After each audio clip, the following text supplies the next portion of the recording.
Hi, Tony Sweet here. I posted an image earlier today on Facebook that looked like a really nice sunrise in the Everglades. It's actually not. It's the trees were shot pretty much a mile from my house, and everything else was put in with software. But the picture was in my imagination, and luckily with the iPhone and the apps, we can create what we can imagine in some cases. So let me show you the process on this movie here. As you can see, this screen is an app called Mextures, Mextures. It's one of my favorite texturing apps, and we're going to just grab the original image. Wrong one. Let's go over here to my library, and I'll grab the original shot, which is right here. As you can see, there is no sky, white sky, there's nothing there. It's all completely blown out. So when I try to overlay something on that, it doesn't even really show up because there's nothing there to put it upon. So the entire sky is like blown out. It's not just white, it's blown out. There's nothing there. So I'm going to just take this into Mextures. Here we are. As you can see here, there's a series of radiance textures and grit and grain and some light leaks, etc. These are all great. These are they're one texture per selection, and they're fantastic. They're very good. But if you go over to formulas at the very bottom right, then you have a series of all of those previous textures, several of them selected and put into a formula. And this area is where I work almost all the time. There are some guest formulas where they invite people to submit some textures that they've created in Mextures and put them here for us to use. I've been through a lot of these, and we're going to go into landscape formulas.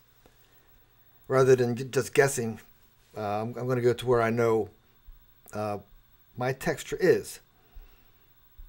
And I tried a bunch of these, and the one that works best is Sea Breeze right here. Because as you can see, if I pick something like with a Queen something right here, if I click on that, there's no real sky because the sky is kind of blown out. So I get a very, very intense texture, and then if just part of this comes in, it's enough. It's enough. I get a really nice sunrise sky that I can work with. And I've gone through all of them almost. This is the best one, and it is the one that has the best color and the best basic feel to what I'm trying to get. So we're going to save this. And it is set. Well, okay, now it's saved. And now we'll go into our Alien Sky, which is our new current fun app to play around with. I think it's here. There it is. And we'll go back. We'll begin with a new image, and we'll select the one that we just did in Mextures. Okay.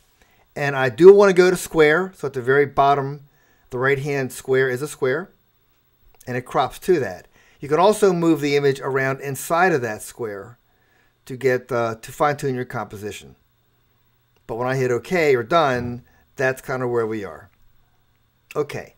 This is a very, very good palette for dropping in a fireball. So let's go to Effects, and we want to add a sun. A sun is not a planet. A sun is not an alien world, although it could be seen as an alien world. But it is, in fact, a star. So we hit star. And there's some eclipses, some cold fire, coronas, lunar phenomenon. I'm sorry, solar phenomenon, basically. But the one that I kind of like is right here, the setting sun. See where it goes from black and then the color comes out on top? We're going to select that, and we're going to move it. See it right here? We're going to move it to where it looks like it's rising out of a fog. Doesn't it? Yeah, look. And it's rising out of a fog right there. So that works. You can also use your fingers to pinch it, make it smaller. I kind of like it where it is right now, a little smaller than that maybe. And up a little. There it is, rising out of the fog. The great thing about Alien Sky, another great thing, is the layers option right here. Now, the fireball's on layer 1. We have 3 more. that we can add in this one image, which is very, very cool.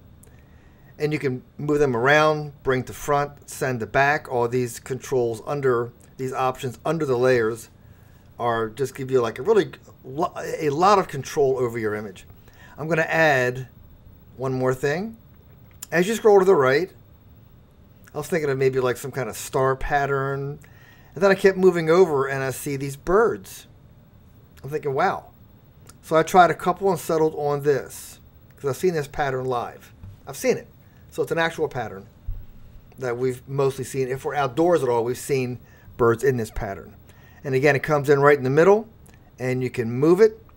You can pinch it. You can expand it with your fingers and get the right size relative to your proportions, so to speak. So now we have the tree line in front, the birds probably behind the tree line, and the fireball, of course, off into the distance. And this is our shot. So we're going to save this. And now we'll go in and we'll put our mark on it. Double click the home button to get to our open applications and go to A+ signature. And we'll go to our photo albums and we'll get our latest version. I've got quite a few in there playing around. And then we'll drop in our signature. A little smaller maybe. And then bring that down here, a little smaller yet. We want it to overpower, we don't want it to overpower the image. And that's it. That's our imaginary scene shot in my backyard, which appears to be the Florida Everglades. So that's pretty much it. Hope you enjoyed it. And thanks. See you later.